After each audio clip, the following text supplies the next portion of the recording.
Alright, welcome back everyone. So in the last video we moved the edit form from the edit view over to the index view, and now in this video what we're going to do is set up some jQuery to set a submit listener onto those forms, so whenever we actually edit one of the to-do list items and we submit it, then we can hijack that request, make our own put request to the server using Ajax. We will get that information back from the server in a response, and then we'll paint the DOM or update the DOM with that information. So the first thing I'm going to do is open up app.js. I'll go down to my app.put. The to-do.findById and update, by default it will return the to-do item that was found with the ID. Even though we've updated it, it returns the original item. So to change that, we'll add in a third argument here in between the current second and third arguments. It's an object with a key of new and a value of true. Then we'll put a comma, space. So now we have 4 arguments, the third one being this object, and this just tells the query that what we get back from it, the to-do item here, is actually going to be the updated item, not the original item. So now we're going to do what we've done in the past and remove this conditional that I have here, and we're just going to send back JSON. So we'll res.json, send back that updated to-do item, and we're all set. So we can go over to our ajax.javascript file inside of our public directory, and we need to set a listener on the edit item form. So the edit item form lives inside of this static to-do list, just like the edit button does. And because we're adding these forms dynamically, we need to put the listener onto the to-do list, which is static. So we'll say $, to-do list.on, and this is a submit event, and it's on a submission of the edit item form. And then the function is going to have an event, and that event is actually, we're going to prevent the default from happening. So we don't want the form to submit automatically, we want to prevent that and then submit it using Ajax. Now we're going to do exactly what we've done up here and get the information from the form. So we can actually copy that and then paste it in. But this time, because the route that we're submitting to isn't something that we can hard code, it's actually going to have an ID that is unique to the item that we're trying to edit.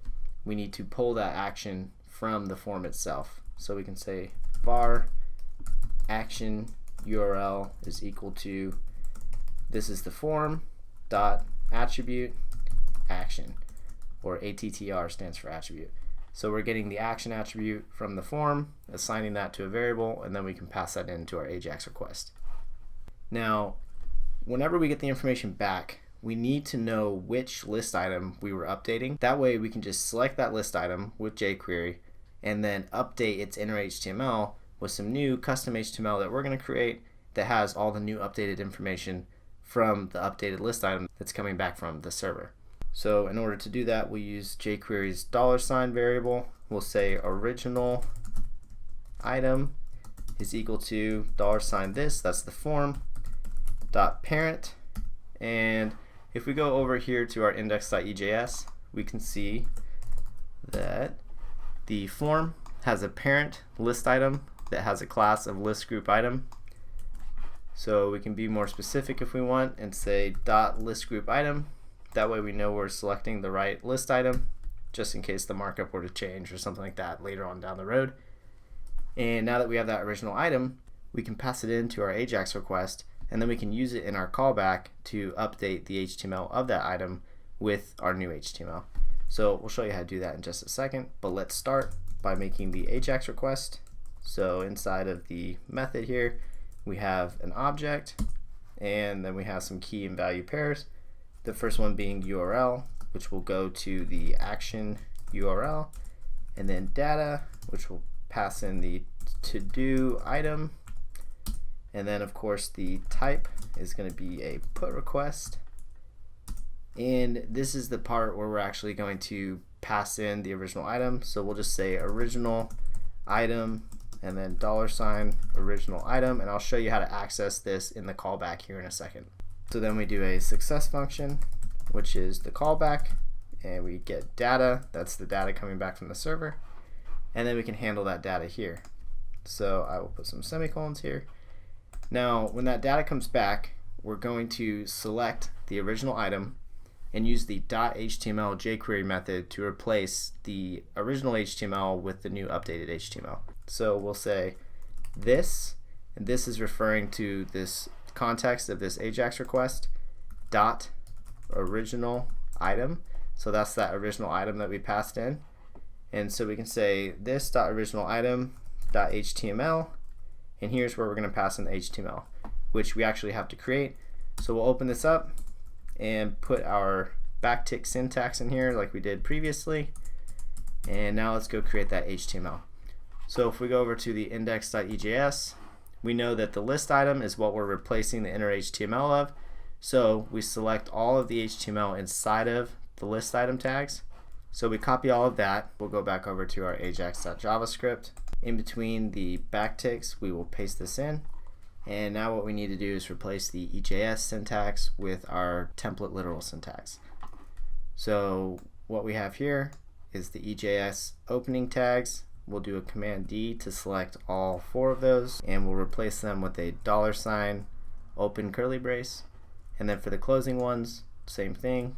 We'll select all 4 of them and replace them with a closing curly brace.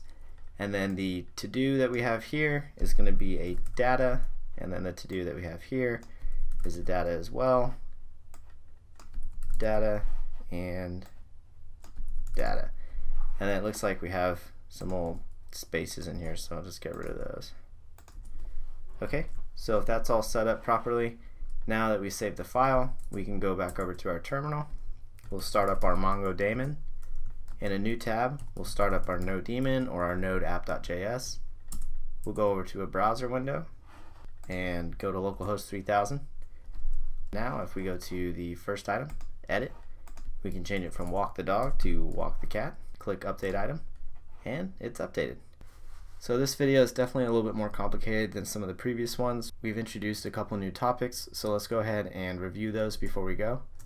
So back in our code, inside of this Ajax method, we have this object, and so whenever we have a key original item, that is bound to this, and we can use it inside of the callback. So whenever you have this callback, you no longer have access to the this up here that points to the form.